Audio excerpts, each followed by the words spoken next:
Moi, qui porte le nom de José Antonio María Vaz, j'attends la fin du monde debout sur un toit en terre rouge brûlé par le soleil. J'ai de la farine dans les poches et elle est pour moi plus précieuse que l'or. Il y a un an, j'étais encore quelqu'un. J'étais boulanger. Aujourd'hui, je ne suis plus personne.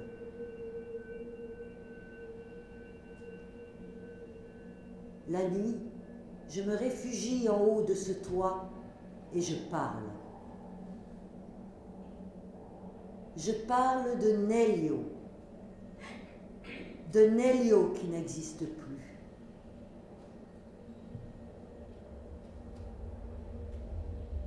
Je fais aussi partie de cette ville qui s'accroche le long des pentes escarpées au bord de l'estuaire. Les maisons y grimpent comme des singes et le nombre d'habitants augmente tous les jours. Personne ne peut dire avec certitude de quoi ils vivent et comment ils trouvent un toit. Ils se font absorber par la ville et se fondent en elle. Combien de temps faudra-t-il pour que la ville capitule et se laisse engloutir par la mer? Combien de temps faudra-t-il pour que le poids de ces gens devienne insupportable? Il fut un temps où je passais mes nuits, moi aussi, à me poser ces mêmes questions. Ce n'est plus le cas depuis le jour où j'ai rencontré Nelio. Depuis le jour où je l'ai installé sur ce toit et que je l'ai vu mourir. Depuis le jour où j'ai compris que c'était à moi qu'il incombait de raconter son histoire. C'est ici, sur ce toit, que tout a commencé et c'est ici que tout a pris fin. Moi, José Antonio María Vaz, debout sur un toit, j'ai une histoire à raconter.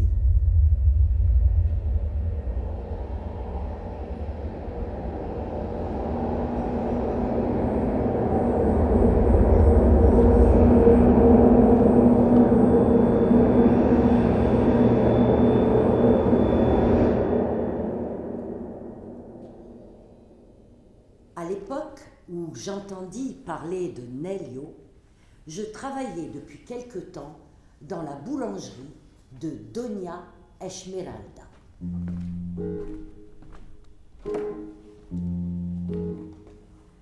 Doña Esmeralda était quelqu'un d'incroyable. Ceux qui ne l'admiraient pas en secret la jugeaient folle. Personne ne se souvenait de l'avoir connue jeune. Depuis toujours, elle avait 90 ans ou bien 100. Depuis toujours, elle conduisait sa vieille voiture, capote baissée à toute allure. Depuis toujours, ses robes étaient confectionnées dans de la soie légère et ses chapeaux étaient noués sous son menton ridé à l'aide de larges rubans. Mais, bien qu'elle ait toujours été très âgée, on continuerait à expliquer aux étrangers qu'elle était la fille cadette du célèbre gouverneur de la ville, Don Joaquim Leonardo de Santos. Don Joaquim descendait d'une de ces familles de colonisateurs très anciennes, venues de l'autre côté des mers au siècle précédent. Une famille de simples paysans. Il fut élu gouverneur à l'âge de 20 ans avec un nombre de voix qui dépassait amplement le nombre d'inscrits sur les listes électorales. Au cours de sa carrière outrancière, il avait rempli la ville d'un nombre incalculable de statues équestres. Quand une lutte d'indépendance dans un pays voisin détrônait le despote en place, Don Joaquim agissait rapidement et faisait immédiatement une offre substantielle pour acquérir les statues renversées. Une fois les anciennes inscriptions effacées, il ordonnait que son propre nom y soit gravé. Ainsi s'inventa une généalogie. Mais la guerre d'indépendance finit par atteindre ce pays, un des tout derniers du continent africain. Des jeunes gens qui avaient décidé de faire leur devoir historique et incontournable voulurent libérer le pays d'une puissance coloniale de plus en plus affaiblie. Doña Esmeralda avait compris très tôt que les jeunes révolutionnaires allaient gagner la guerre. Une nouvelle ère s'annonçait, il fallait qu'elle choisisse son camp. Elle se coiffa de son chapeau le plus foncé et se dirigea vers le nord au volant de sa voiture. Elle s'enrôla dans l'armée révolutionnaire. On raconte qu'elle fut envoyée dans un hôpital de campagne où elle participa à des opérations délicates sous la direction de médecins cubains. 10 années plus tard, les jeunes révolutionnaires libérèrent le pays du joug colonial. Ils firent leur entrée triomphale dans la ville. La fameuse voiture était de retour. À son volant, Doña Esmeralda, et à l'arrière, un des chefs militaires debout pour saluer le peuple. Dans la confusion enivrante qui suivit la libération, le nouveau président demanda à Doña Esmeralda quel rôle elle souhaitait jouer dans la constitution révolutionnaire qui allait maintenant gérer le pays.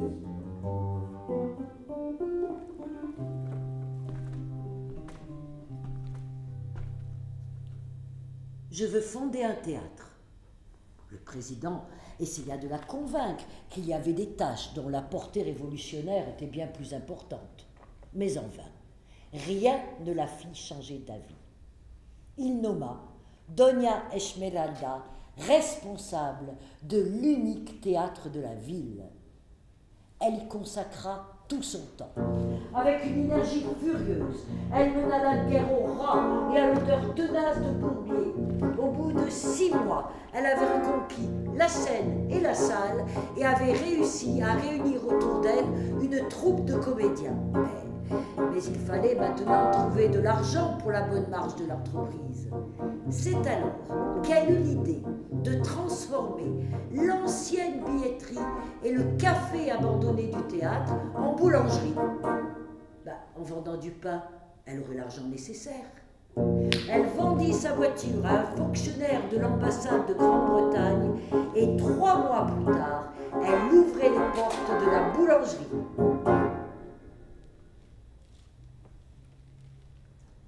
Tu as l'air d'être boulanger. As-tu un nom?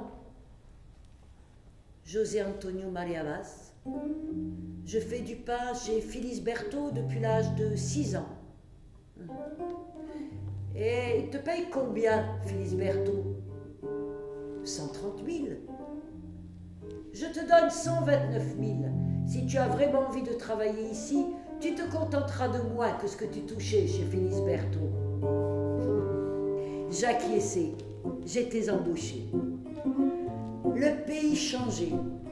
Un nouveau président élu, de nouvelles lois promulguées et les statuts de Don Joachim déboulonnés.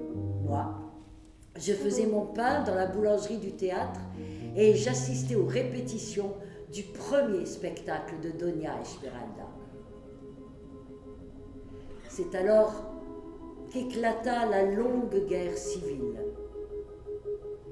Les jeunes révolutionnaires avaient maintenant atteint un âge mûr.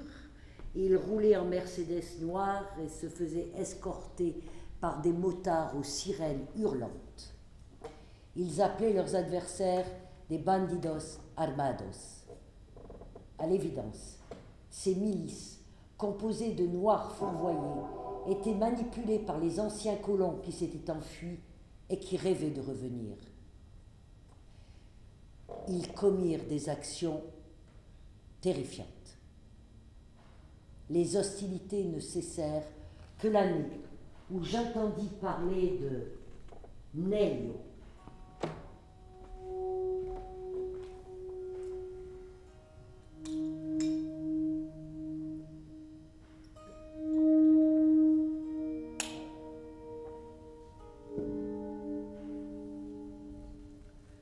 président devrait le prendre comme conseiller, c'est l'être le plus sage que nous ayons dans notre pays. Je me souviens très clairement des mots, mais je ne me souviens pas qui les prononça. Je connaissais l'existence de Nelio. Il était le plus jeune d'une bande de gamins des rues qui traînaient devant le théâtre. Les histoires à son sujet ne manquaient pas. Elles parlaient de sa malice, de sa ruse, de son aptitude à rendre la justice et surtout de son habileté à éviter d'être battu. Des rumeurs disaient qu'il portait en lui des pouvoirs magiques, qu'il était habité par l'esprit d'un curandeiro, d'un guérisseur mort, qui avait exercé son pouvoir près des habitants installés près de l'embouchure du fleuve.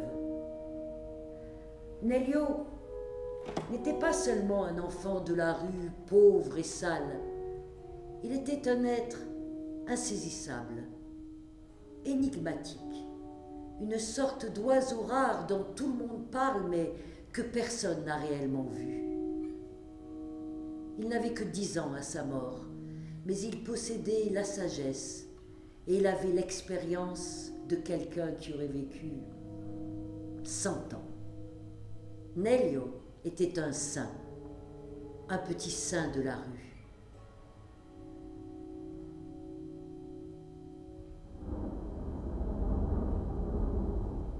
Une nuit, j'étais seule dans la boulangerie quand soudain j'ai entendu des coups de feu en provenance du théâtre vide. J'ai grimpé l'escalier en colimaçon et je me suis glissée jusqu'au gradin supérieur de la salle.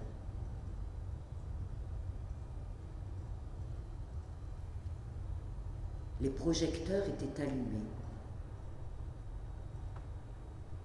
Sur la scène, au milieu d'un cercle de lumière, un enfant était étendu. Du sang coulait de sa blessure sur sa chemise. Je me suis précipitée, agenouillée à côté de lui.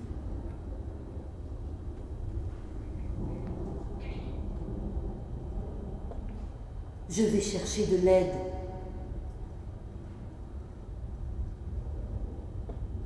Monte-moi sur le toit. J'ai seulement besoin d'air. J'ai ôté mon tablier, je l'ai secoué pour le débarrasser de la poussière de farine, puis je l'ai déchiré en lanières pour faire un pansement autour de sa cage thoracique, là où il avait reçu les balles. Je l'ai porté jusqu'en haut du toit.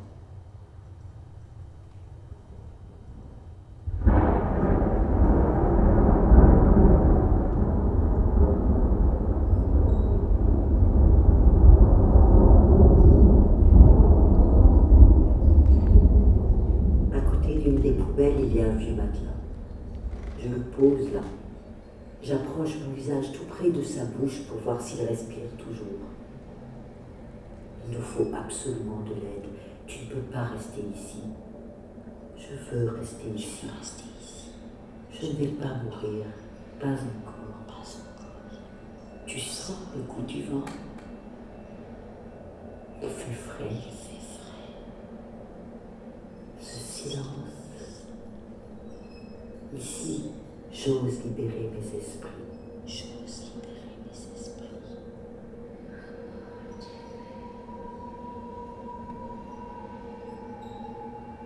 Je lui donne à boire et je repose sa tête sur le matelas. Nelio a 10 ans, 11 ans peut-être. Pourtant, j'ai l'impression que c'est un homme très âgé qui est étendu devant moi.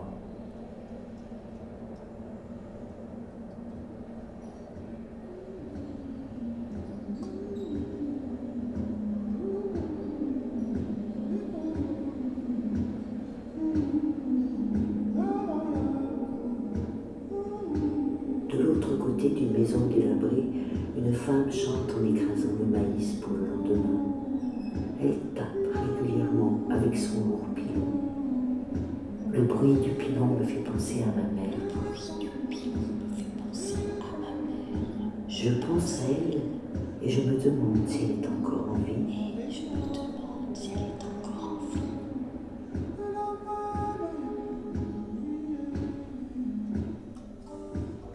Nélio avait grandi dans un village et il avait eu une enfance heureuse. Son père travaillait dans les mines d'un pays voisin d'où il rapportait des cadeaux à sa famille. Et pour lui-même, il s'achetait toujours un chapeau neuf. Nélio essayait d'imaginer le jour extraordinaire où il pourrait lui aussi se coiffer d'un chapeau. Un chapeau au large bord avec un galon en cuir à l'intérieur. Et invariablement, tous les matins, il était réveillé par le bruit du pilon quand sa mère écrasait le maïs devant la case. Et elle chantait.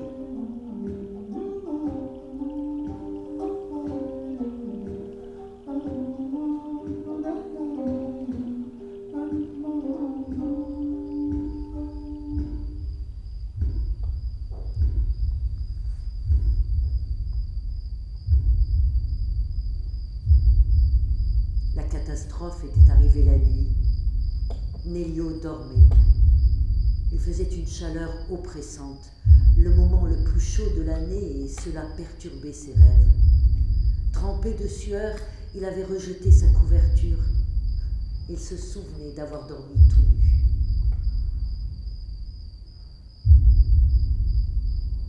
Soudain, le monde avait explosé. Une lumière blanche et vive l'avait arraché du sommeil. Quelqu'un avait poussé un cri, puis d'autres. Puis ce furent des hurlements, du feu. Les gens couraient.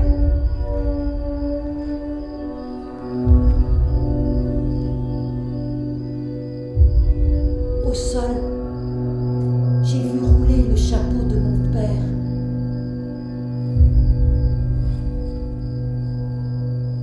Je me suis caché derrière un panier tressé. Ils étaient une quinzaine de bandits armés, tous jeunes, certains à peine plus vieux que moi. Il y avait un chef, un homme plus âgé. Il lui manquait des dents. Il était ivre comme les autres. Tous parlaient la même langue que nous. Ils étaient venus, disait-il, pour nous libérer du gouvernement révolutionnaire.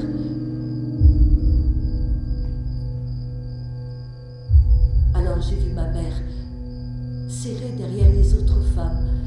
Elle portait sur son dos ma petite sœur. Son regard errait à la recherche de quelqu'un. J'ai réalisé que c'était moi qu'elle cherchait. Et j'ai compris ce que cela voulait dire avoir une mère.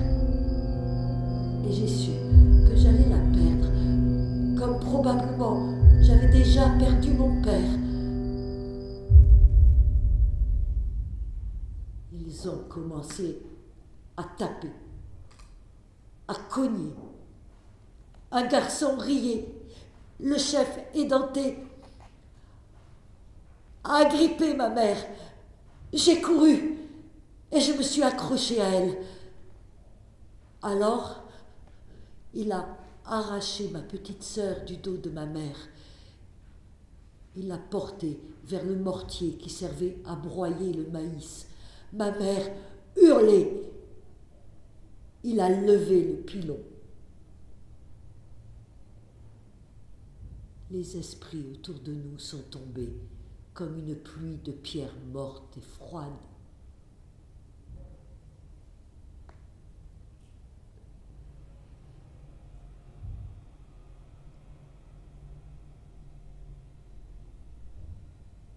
C'est la dernière fois que j'ai vu ma mère. Plus tard, nous les garçons avons reçu l'ordre de suivre le chef édenté. Il m'a donné un fusil très lourd. Si tu tiens à la vie, tire!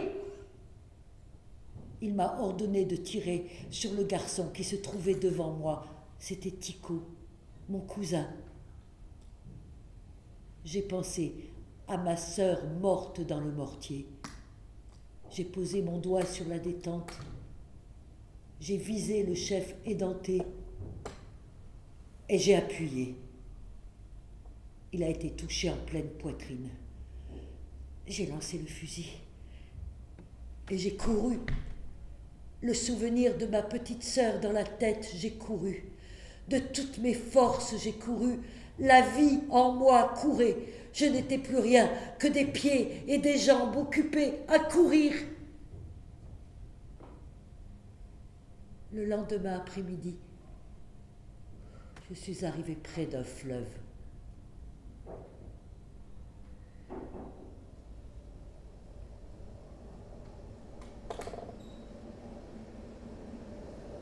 Il pleut sur le toit cette deuxième nuit. Une pluie fine. J'improvise un abri avec des sacs de farine pour protéger Nélio. Il ne parle plus. La fièvre est revenue. Pourtant, avant l'aube, il réussit à manger un peu et quand il s'endort, je retourne au four. Ces périodes de silence et de fièvre coïncident chaque fois avec la fin d'une cuisson, comme s'il avait passé un mystérieux accord avec le feu.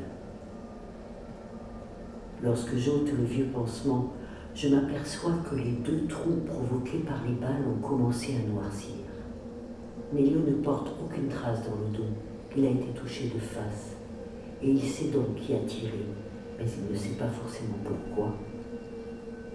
Où le sait-il? Jamais, au cours de ces nuits durant lesquelles il attend que les esprits viennent le chercher, je ne le vois s'indigner de ce qui s'est passé. S'y est-il attendu? Si je te raconte mon histoire, c'est pour rester en vie. Quand j'ai réussi à échapper aux bandes armées, c'est ma vie qui courait. De la même manière, c'est elle qui se trouve là, dans les mots qui te disent ce qui s'est passé.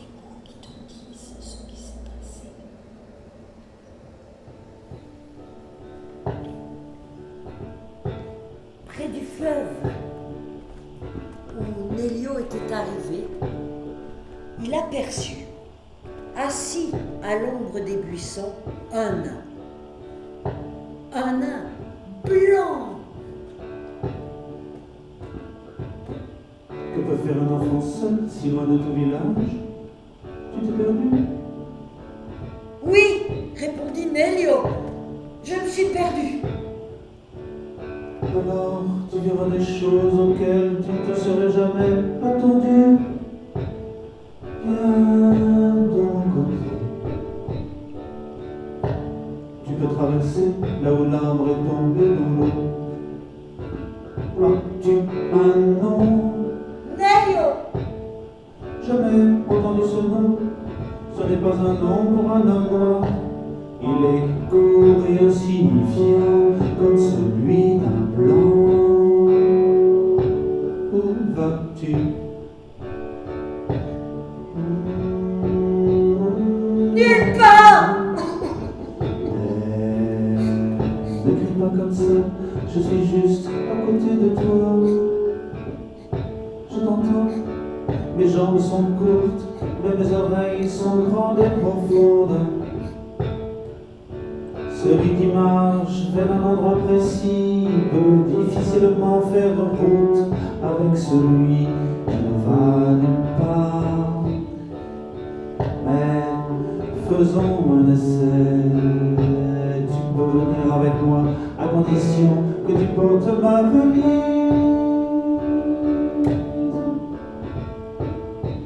Où vas-tu? Tu as peut-être un nom, toi aussi. Yaboubata. Yaboubata, répondit le nain en posant sa valise sur la tête de Nélio. Le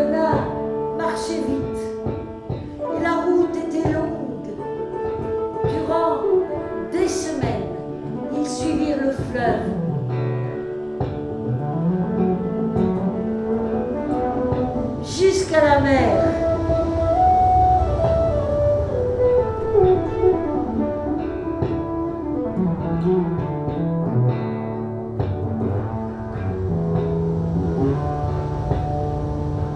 Maintenant, je vais répondre à la question que tu as posée sur ma destination.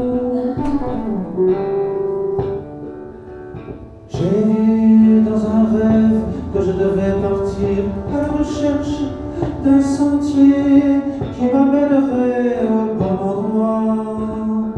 Le sentier dont on a rêvé et qui mène au bon endroit est peut-être proche. Ce qui est important est toujours difficile à trouver. Ça fait 19 ans, 8 mois et 4 jours que je cherche ce sentier. Si j'ai de la chance, je le trouverai avant que 19e année me soit écoulée. Sinon,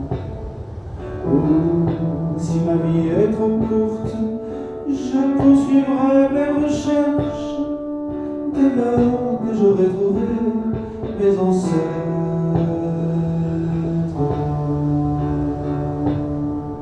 Tu avais une autre question à me poser?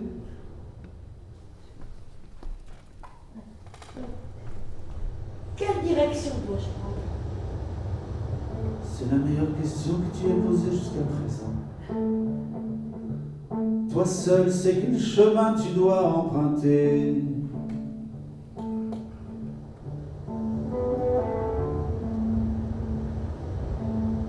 Longe la mer vers le sud et tu trouveras les hommes et les villes. C'est là que tu dois aller.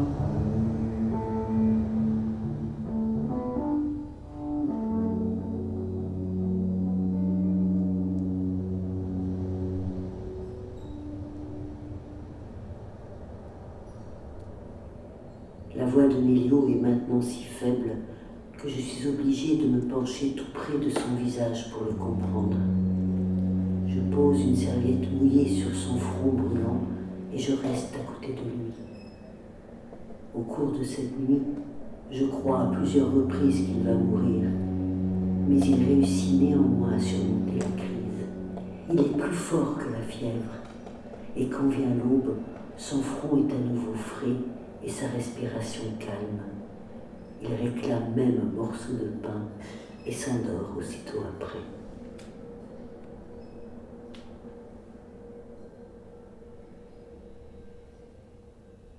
Plus tard dans l'après-midi, je me suis rendue sur le grand marché. J'ai acheté du poulet cuit, des légumes et une chemise blanche pour Nélio. C'est tout ce que je pouvais m'offrir. Les affamés et les mendiants étaient plus nombreux que jamais. De nouveaux réfugiés affluaient en ville tous les jours. On disait que les bandes armées attaquaient des villages partout dans le pays, jetant tout un peuple sur les routes. Je savais bien que derrière cette guerre, il y avait dans des pays lointains des puissants qui orchestraient ces événements. En repensant au massacre du village de Nélio et à ce qu'il m'avait raconté, je sentis une colère immense m'envahir. Je jetai un regard nouveau sur la ville.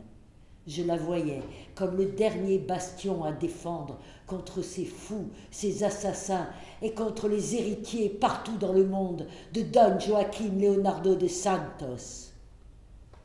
Le fait que Nélio reste en vie prit pour moi une importance capitale. Son histoire devait être dite jusqu'au bout. Elle était la nôtre. Elle appartenait à tous ceux de cette ville.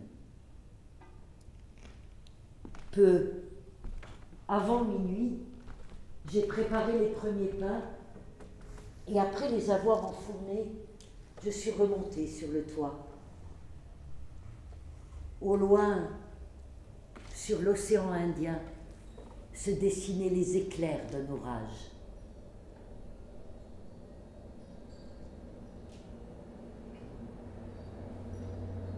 Nélio est réveillé et il sourit en me voyant. Je lui donne à manger le poulet et à boire une potion préparée par une fétichière. Puis avec infiniment de précaution, je change son pansement. Les plis ont encore noirci. Je lui passe la chemise blanche. Il faut que je te conduise à l'hôpital. Pas maintenant. Je te dirai quand ça sera nécessaire. L'idée de protester ne m'effleure même pas. Même très malade, il rayonne d'une sérénité souveraine et incontestable. Au cours de cette nuit, il parle. Il parle beaucoup.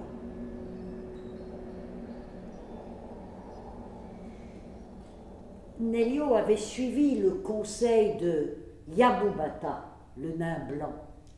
Après avoir longé la mer vers le sud, il avait continué à marcher durant des semaines et avait fini par arriver aux abords de la grande ville. C'était le soir, il entra dans un cimetière qui se trouvait là. Dans les allées, entre les tombes, des hommes, des femmes, des enfants dormaient, enroulés dans des couvertures ou sous des cartons. Nelio fut surpris de voir qu'ici, les tombes étaient comme des maisons. Épuisé, il se réfugia dans l'une d'elles pour y passer la nuit. Au petit matin, il entra dans la ville.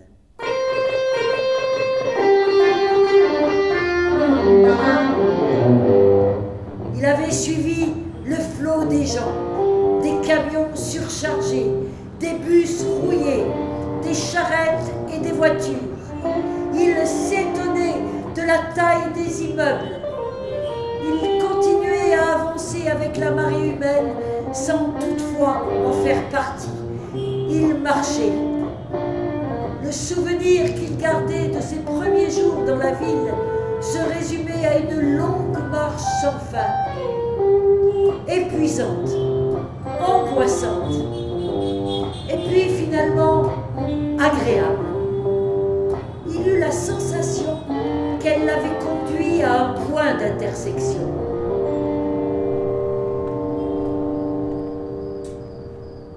Entre les immeubles du quartier central se dégageait une petite place sur laquelle trônait une grande statue équestre datant de l'époque de Don Joachim, probablement oubliée là par les jeunes révolutionnaires.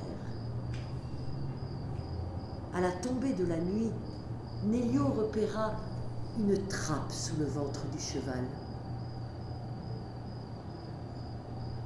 En actionnant la poignée rouillée, il réussit à l'ouvrir et se glissa à l'intérieur.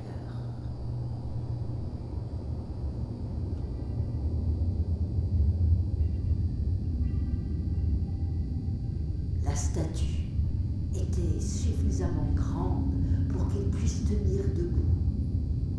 Et il sut immédiatement que ce serait là sa maison.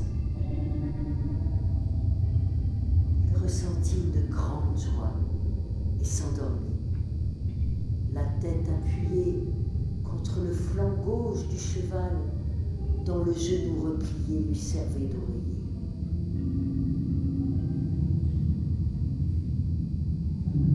Nelio apprit à survivre dans la ville. Il vivait de ce qu'il trouvait dans les poubelles ou sur les marchés, et il passait beaucoup de temps à observer les enfants de son âge qui vivaient dans la rue, et il se dit que sa place était parmi eux.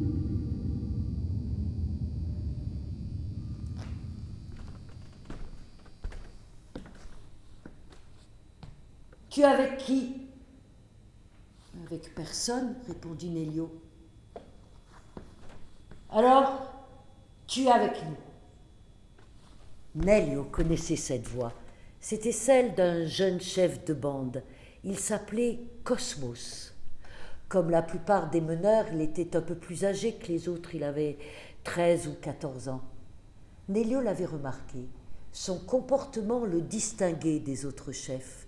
Il ne cherchait jamais à prouver son autorité.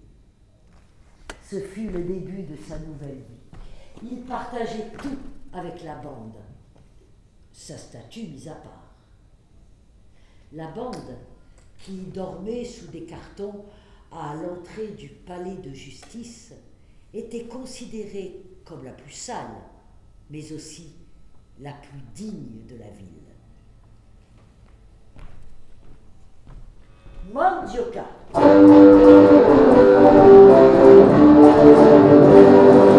Le grand manioc avait les poches toujours pleines de terre. Il y faisait pousser oignons et tomates. Il les arrosait tous les jours et son pantalon était en permanence humide. C'était sa manière à lui d'exprimer la nostalgie de son village dont il ne se souvenait plus. Sa famille avait disparu en fuyant les bandes armées. Des religieuses l'avaient trouvé et, tout en marmonnant des prières, l'avaient conduit dans un orphelinat de la ville.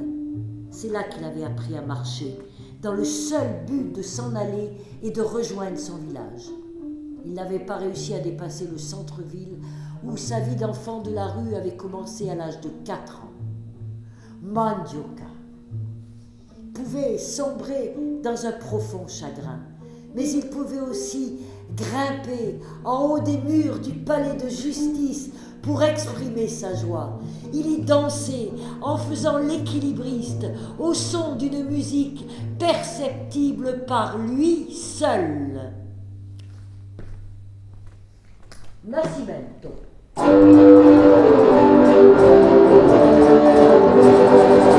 Naissance était tout petit et trapu.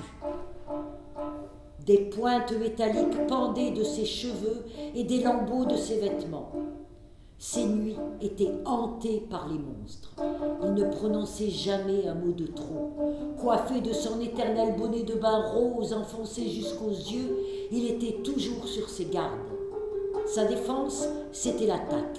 Il se battait contre tout et tout le monde, vieilles poubelles, voitures rouillées, rats, chiens, chats, et contre les autres enfants du groupe.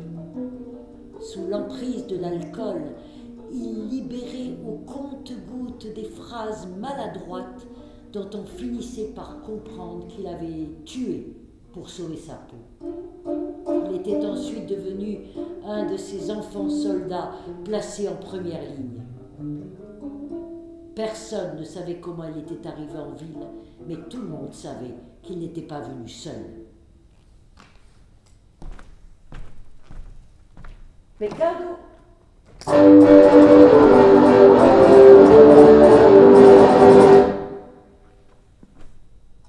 Péché était né dans un des quartiers de la ville.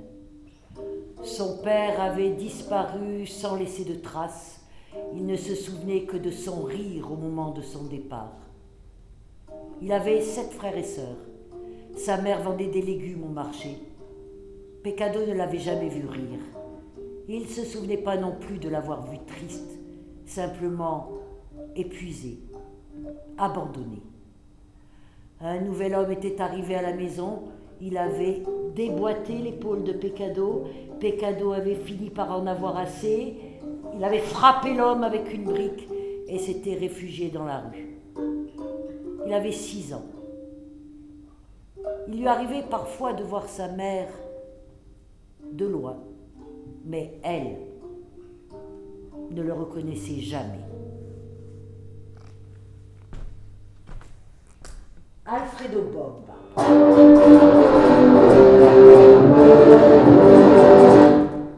Alfredo de la pompe à essence.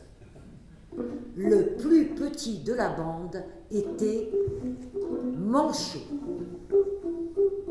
On l'avait donc considéré comme un paria dès sa naissance.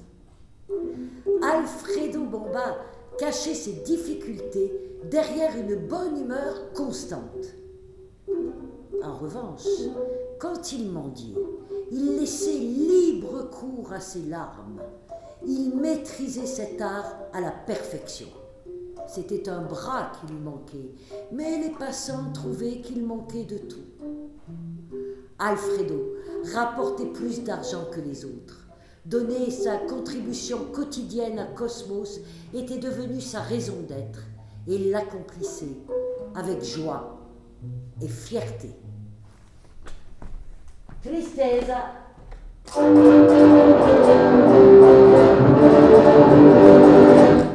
Tristesse était toujours aux côtés d'Alfredo Bomba. Il était le désespoir même d'une pauvreté sans espoir. Son cerveau n'avait pas été suffisamment irrigué et il n'avait jamais su l'utiliser normalement. Sa mère avait appelé son 11e enfant Misera. Pour le 12e, il ne lui restait plus qu'un seul nom, Tristeza. Elle mourut le jour de sa naissance, après avoir dit à l'infirmier qu'elle tenait justement à ce que le petit porte ce dernier nom dont elle disposait. Tristeza. Leur vie, c'était se battre contre d'autres bandes pour sauver leur territoire. Ils menaient une lutte constante contre les commerçants indiens, les policiers et surtout contre eux-mêmes. Ils lavaient et surveillaient des voitures, cherchaient de quoi manger dans les poubelles et s'efforçaient d'améliorer la technique de mendicité inventée par Alfredo Bomba. Ils s'offraient aussi des moments de sieste où Nélio et Cosmos aimaient se retrouver.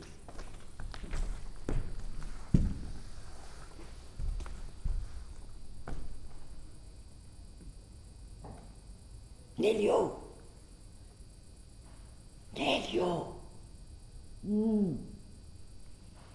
Si tu demandais aux autres ce qu'ils désirent plus que tout dans la vie, quelle serait leur réponse à ton avis? Une maman? Le ventre plein? De l'argent? Des voitures? Des vêtements?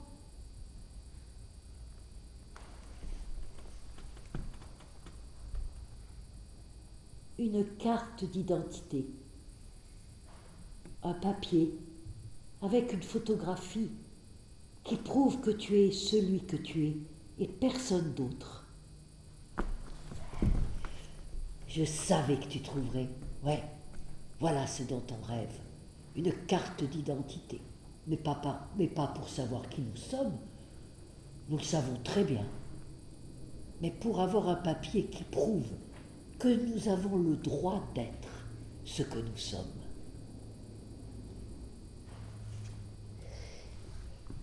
Parfois, le monde extérieur faisait irruption dans leur vie. Des hommes en casquette, équipés de grosses caméras, des femmes minces, des stylos à la main, leur demandaient de poser pour eux. Comme Cosmos exigeait qu'ils soient payés sur le champ, l'équipe repartait généralement de mauvaise humeur.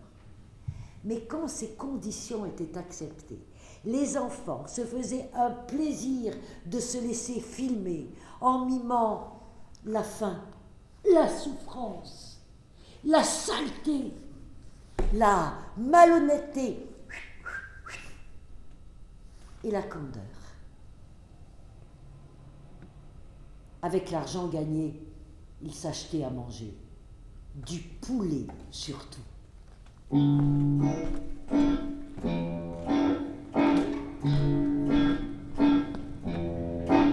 Mais ce qu'ils aimaient plus que tout, c'était de terminer leur journée en se rendant à la foire. La foire était un véritable labyrinthe de boutiques et de restaurants. Le manège en bois, qui avait cessé de fonctionner quelques années avant la prise de pouvoir par les jeunes révolutionnaires, était maintenant actionné manuellement. Les propriétaires s'étaient enfuis, terrorisés, persuadés que tous les Blancs seraient décapités par les nouveaux maîtres du pays. Mais avant de partir, ils s'étaient arrangés pour rester seuls une nuit sur le champ de la foire. Après avoir beaucoup bu, ils avaient soigneusement vidé l'huile du manège et l'avaient laissé tourner jusqu'à ce qu'il soit grillé. Et Comme ils ne pouvaient pas continuer à vivre leur vie de colons, ils s'étaient vengés de leur confort perdu en sciant la tête des chevaux de bois.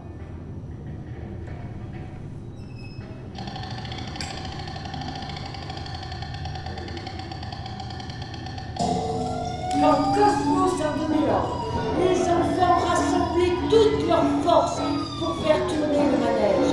Et bien entendu, Alfredo Bomba était dispensé de la corvée. Il pouvait ainsi tourner seul autour de la planète, perché sur son fier talon qui menait le cortège équestre au royaume des chevaux sans tête.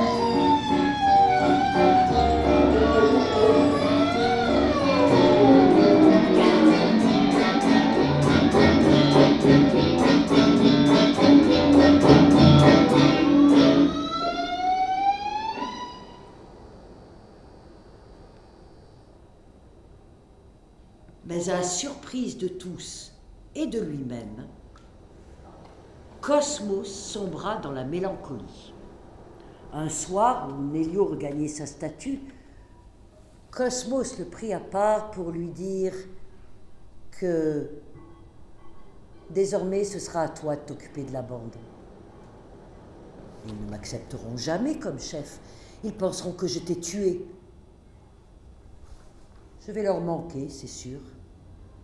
C'est pour ça que tu es le seul chef envisageable, puisque c'est toi qui m'es le plus proche.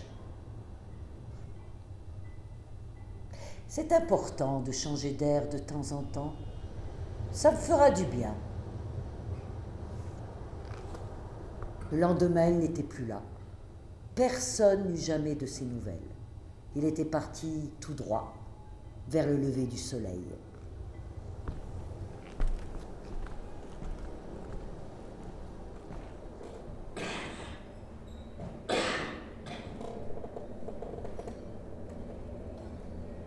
Nélio s'est endormi, le visage marqué par la fatigue. Brusquement, il se met à tousser.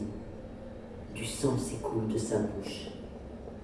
Ça paraît plus grave que ça ne l'est en réalité. Je ne vais pas mourir sans te prévenir. Très vite, l'hémorragie cesse. Donne-moi seulement un peu d'eau. Je vais dormir. J'attends. Rien ne se passe. Je prononce des mots qui me paraissent irréels.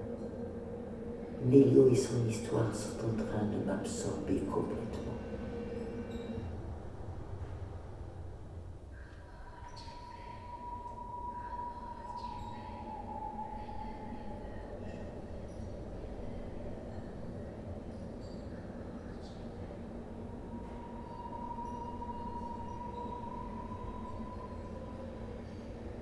J'ai marché jusqu'au port. Un vent froid soufflait sur la ville.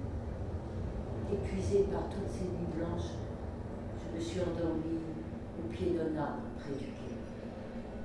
La chaleur m'a réveillée, je me suis dépêchée de retourner à la boulangerie. Peu avant minuit, j'ai préparé les premiers pains, je les ai enfournés et je suis remontée sur le toit.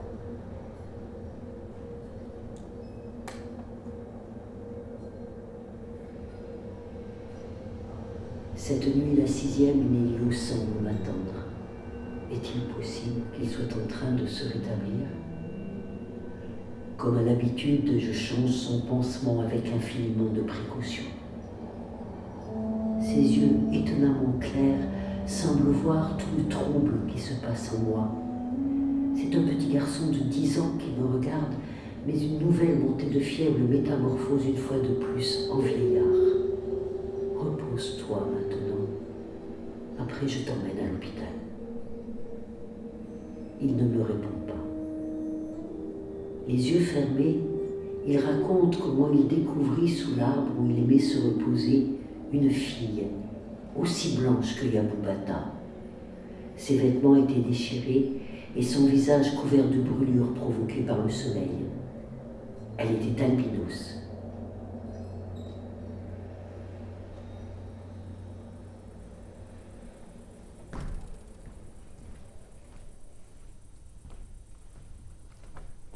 Que fais-tu sous cet arbre? L'ombre est à moi.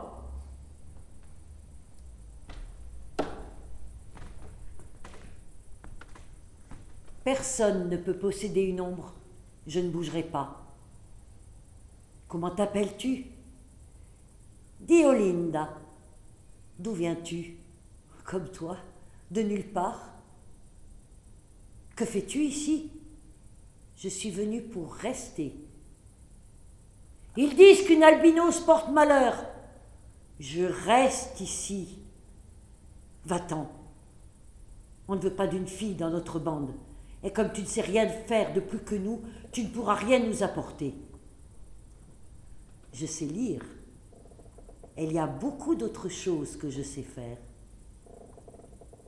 Qu'est-ce qu'il y a écrit ici? Terroriste. Mais c'est parce que les lettres sont très grosses.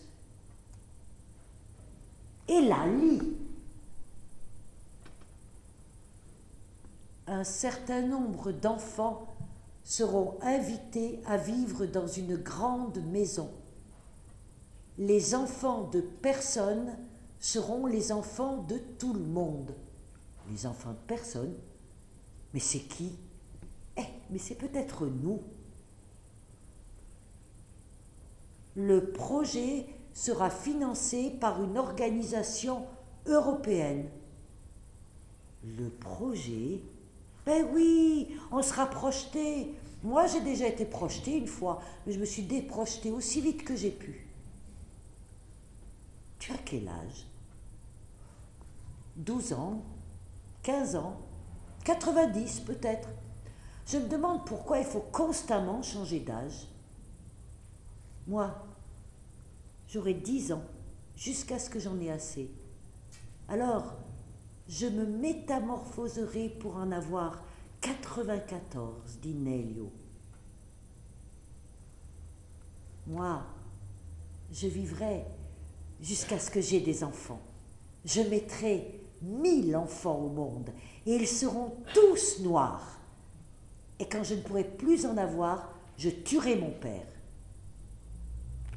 Explique-moi pourquoi tu veux rester avec nous.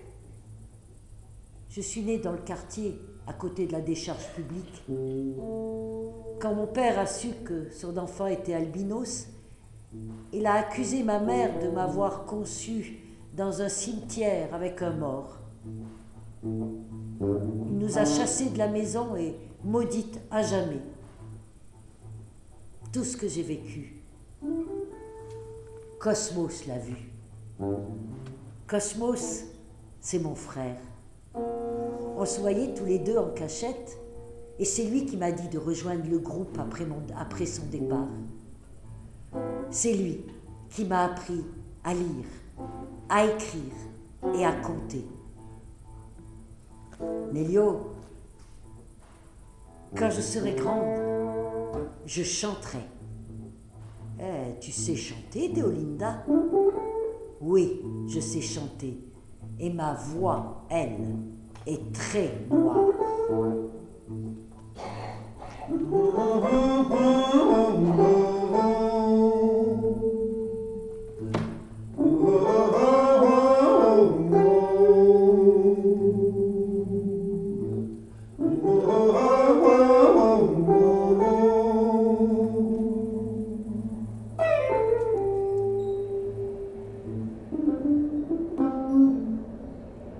Il s'est produit quelque chose qui a fait fuir Deolinda. Nelio se tait comme s'il en avait trop dit. Il me regarde, il transpire, il est épuisé. Elle n'est jamais revenue.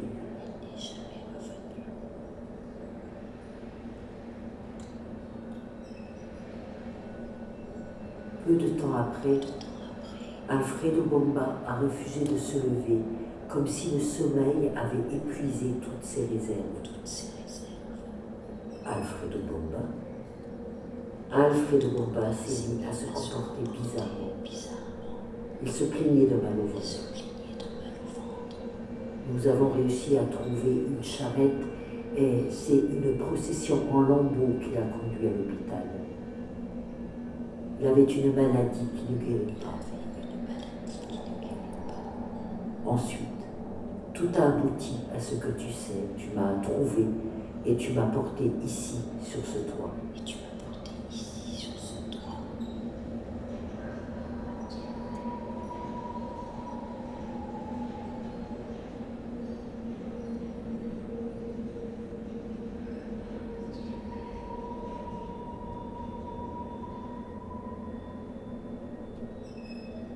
Je vais enfin apprendre ce qui s'est passé cette nuit-là dans le silence du théâtre vide. Les yeux clos, Nélio me dit « Ce n'est pas facile de mourir. C'est la seule chose que personne ne peut nous apprendre. »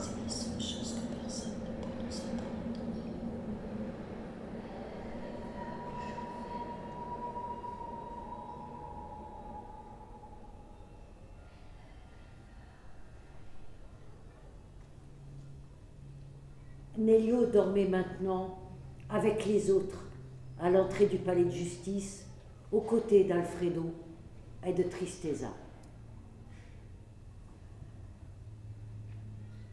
Bientôt tu iras mieux, Alfredo.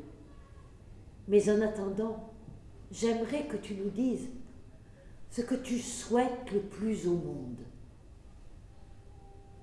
Ce que je souhaite? Oui, ce que tu souhaites. Jamais entendu parler de quelqu'un qui obtient ce qu'il souhaite. Ben, tu seras le premier.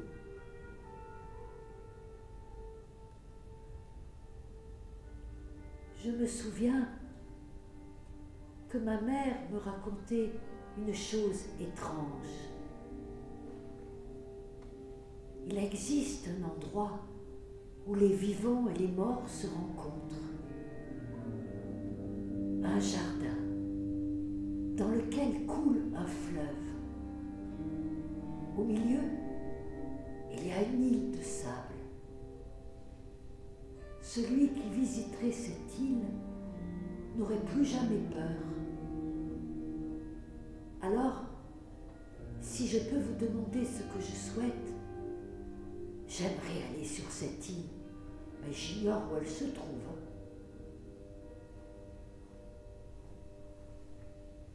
On va se renseigner.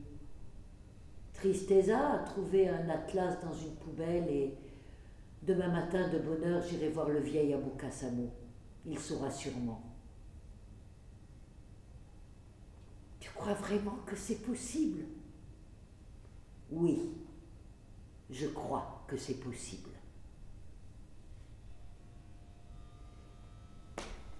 Mais ni l'atlas de Tristeza, ni le vieil Abou Kassamo, le spécialiste des cartes, ne purent renseigner Nélio.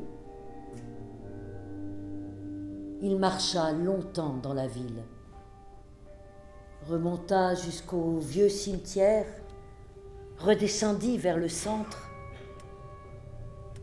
Une idée germait dans sa tête. Il suivait déjà un chemin imaginaire qui aboutirait sûrement sur la réponse qui allait exaucer le souhait d'Alfredo Bomba.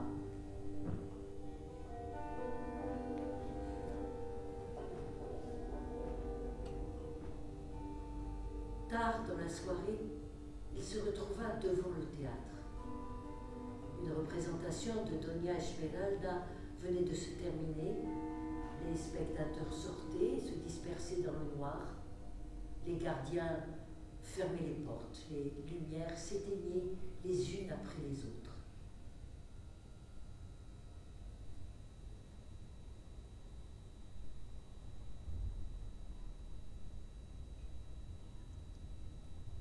Ça y est, j'ai trouvé l'île. Elle est si près de nous. Ici, dans le théâtre de Doña Esmeralda. La nuit, il est vide. Il va falloir tout imaginer. On peut créer une île que personne n'arrive à situer. On peut extraire un rêve de sa tête et le rendre concret. Cette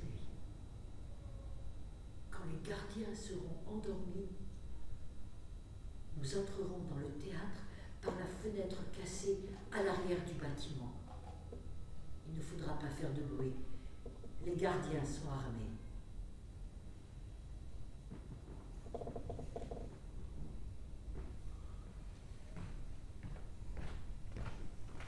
Peu après minuit, Nelio, Peccado, Nascimento, Mandioca se retrouvent derrière le théâtre. Tristeza est resté aux côtés d'Alfredo Bomba. En grimpant les uns sur les autres, ils pénètrent sur la pointe des pieds dans l'atelier de costumes par la fenêtre cassée.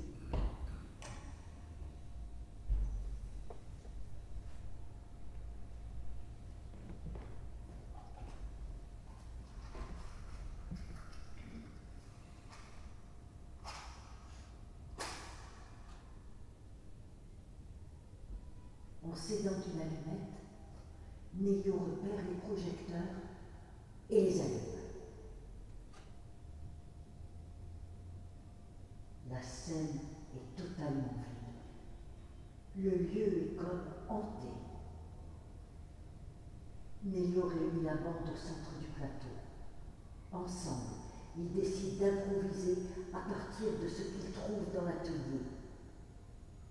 Nelio les regarde apparaître et disparaître, méconnaissables sous leur déguisement. Peccado, avec un habit étincelant de soie rouge, des chaussures blanches, avance sur la scène avec l'aisance de celui qui ignore la pesanteur. Nascimento se transforme en monstre ou en dieu. Mandioca, avec l'arrière-train d'un crocodile et la tête d'un rat, rampe sur la scène avec l'aisance de celui qui ignore la pesanteur.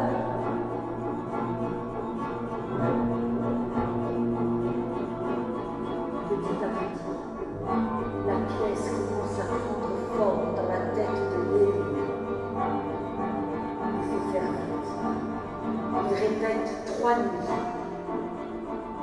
Le plus doué et le plus à l'aise est Peccado. Il joue son rôle de capitaine à merveille. Avec un vieux tissu, il a composé une voile aurique. Le temps dont il dispose s'amenuise très vite, mais tout se déroule sur leur souhait. Il faut maintenant faire venir Alfredo, et avec lui, sur la scène, ils entameront leur voyage jusqu'à l'île.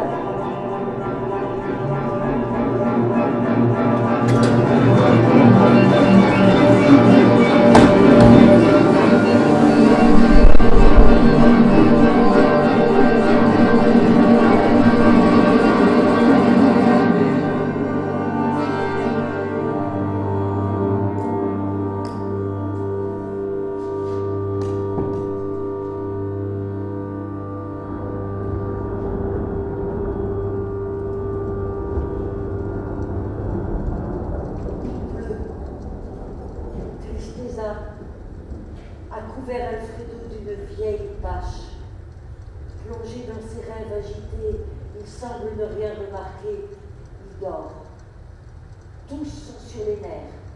Peccado surveille les gardiens armés postés devant le théâtre, pendant que les autres confectionnent un brancard fait de 2 manches à balai passées dans 2 vieux maillots de corps. Juste après minuit, ils entrent dans le théâtre par la porte arrière combattant. Ils ont pris soin de laisser ouverte.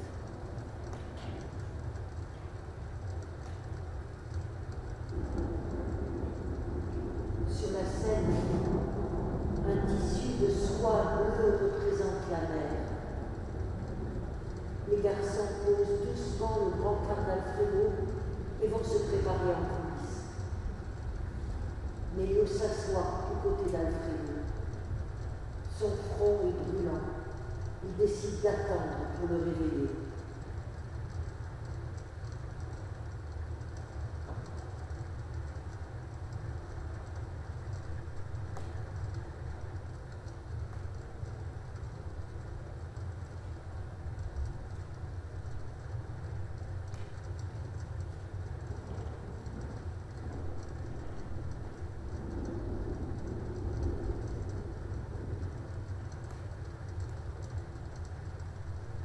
Nascimento sort sa tête de monstre de la coulisse pour dire que tout est prêt. Nelio fait un signe et le vent se met à souffler.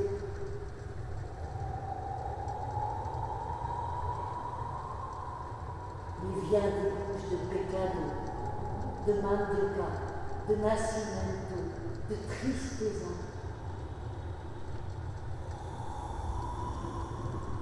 Avec infiniment de précautions, Nelio réveille Alfredo.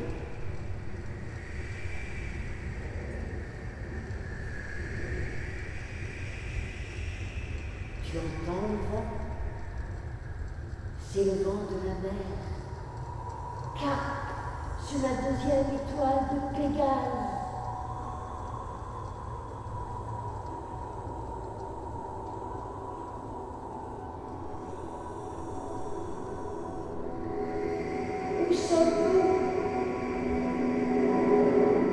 Sur un bateau, tu sens la houle.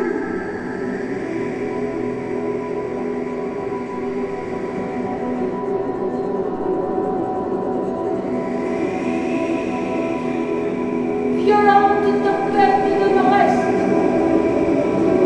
le vent dans les voiles, l'orage, le tonnerre, les éclairs s'embrasent.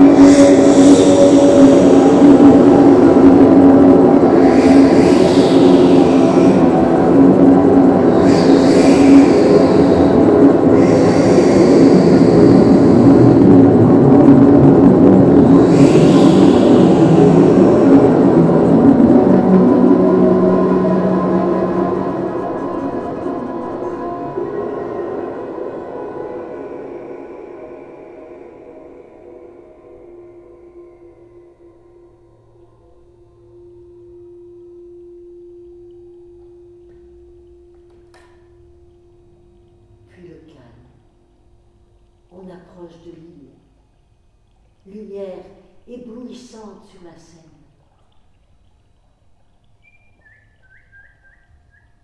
Peccado aide doucement Alfredo à descendre du brancard et l'installe sur une chaise longue. Il se cache derrière. Immédiatement, tous entourent Alfredo.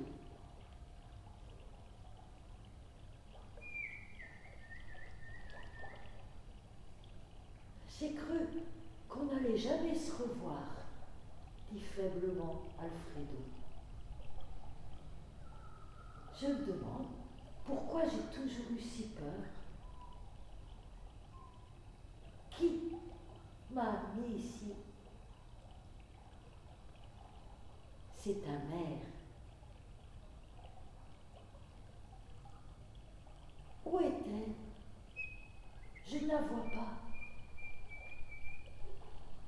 Elle est derrière toi, dit doucement la voix de Peccado.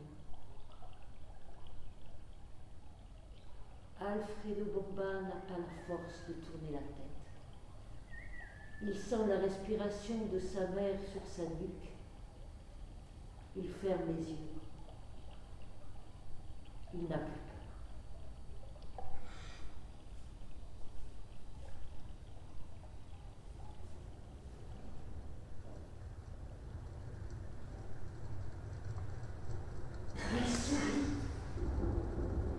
Il sourit, mais il ne nous a pas applaudi.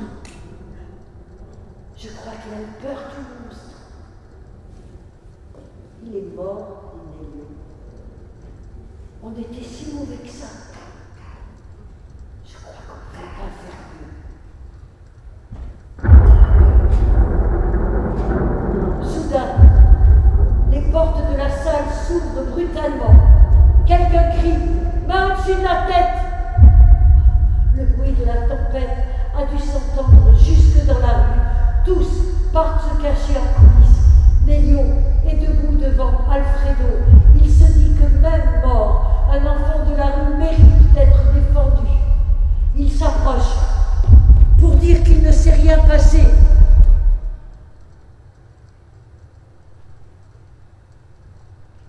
Deux coups de feu retentissent l'un après l'autre. Nelio est projeté en arrière et reste immobile par terre au pied d'Alfredo. Le gardien s'approche, puis repart en courant.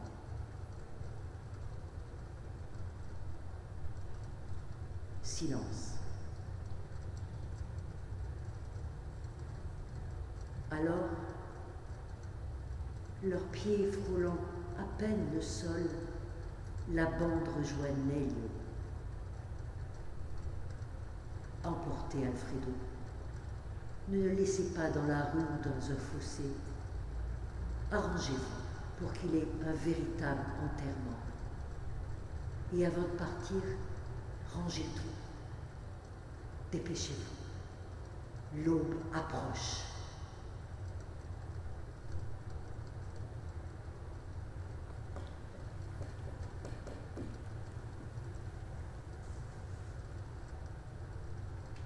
Je vais chercher de l'aide.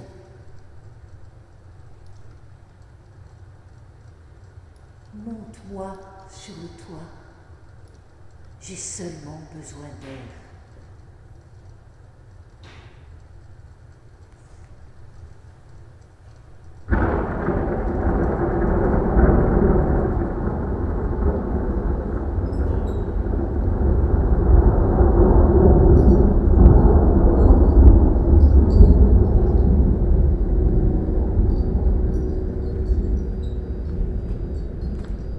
Continuer l'histoire maintenant.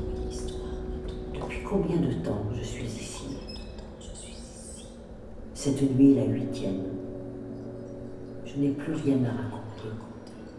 Il me semble avoir eu une vie longue. Je suis heureux que ce soit toi qui m'aies trouvé.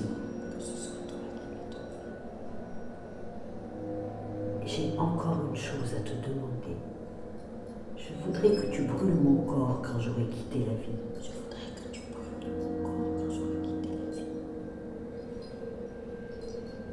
Comment vas-tu faire pour m'enlever d'ici?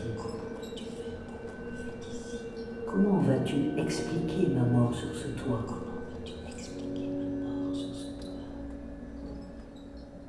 Je sais qu'il a raison. Une heure suffira pour que je disparaisse. Mon corps est tout petit. Mon corps est tout petit. Ce sont ces derniers mots. Je le prends dans mes bras et descends l'escalier.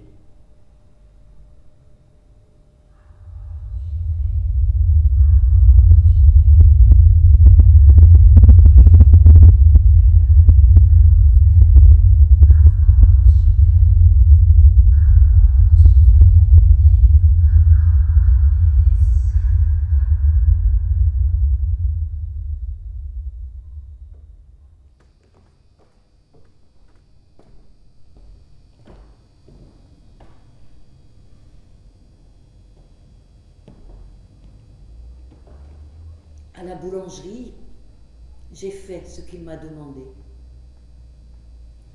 Je n'ai jamais pu m'habituer à la chaleur qui y règne. Ensuite, j'ai tout rangé sur le toit et je suis sortie. Une luminosité très particulière m'a enveloppée. Je suis restée dans la rue sans bouger. Alors, un léger frisson a parcouru la terre. Je n'avais jamais rien vu de semblable. La secousse a été très brève, à peine 10 secondes.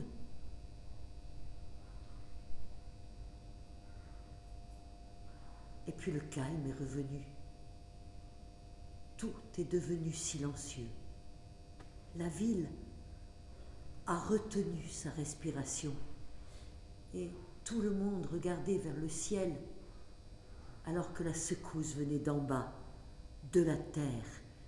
L'air était saturé d'une odeur de bouillie de maïs et personne, non, personne ne savait que Nélio était mort. Je me suis dirigée vers la plage. Mon chagrin était accablant. J'étais épuisée par toutes ces nuits sans sommeil, fatiguée comme jamais. Je me suis endormie et réveillée des heures plus tard. En ville, je me suis acheté un chapeau blanc. Son bord était orné d'un galon noir. En tendant l'argent, j'ai réalisé que cela correspondait à plus de la moitié de mon salaire mensuel. Cette nuit-là, je ne suis pas montée sur le toit. Les semaines ont passé, je faisais mon pain, j'accrochais mon chapeau à côté du four et j'assistais aux répétitions du dernier spectacle de Dona Esmeralda. C'était la première fois que je riais depuis la mort de Nélio. Puis est arrivé un soir. J'ai préparé les premiers pains. Je les ai glissés dans le four, j'ai fermé la porte et, brutalement, j'ai su que c'était la dernière nuit que je passais à la boulangerie. J'ai éprouvé un sentiment de grande liberté. Je me suis dirigée vers la place où était érigée la statue équestre de Nélio. Elle était à terre. Le cheval de bronze gisait sur le flanc. J'ai laissé là mon chapeau. Cela fait maintenant 1 an que Nélio est mort. Je passe mes nuits sur ce toit. Après tout, c'est le lieu auquel j'appartiens. Je dois continuer à raconter cette histoire. Je dois continuer à parler pour que notre terre cesse de s'enfoncer dans l'impuissance et pour que ses habitants vivent non pas pour oublier, mais pour se souvenir. Je sais que ce jour viendra.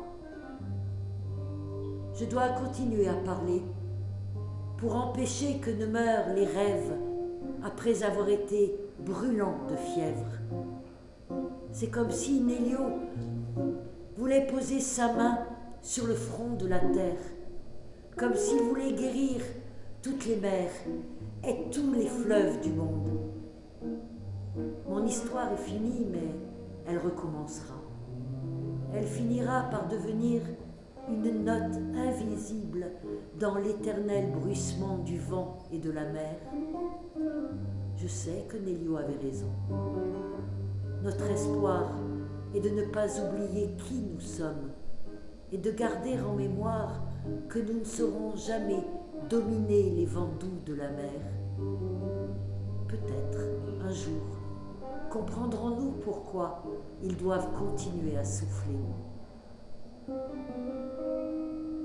Moi, José Antonio Maleavas, debout sur le toit d'un théâtre, j'ai une histoire à raconter.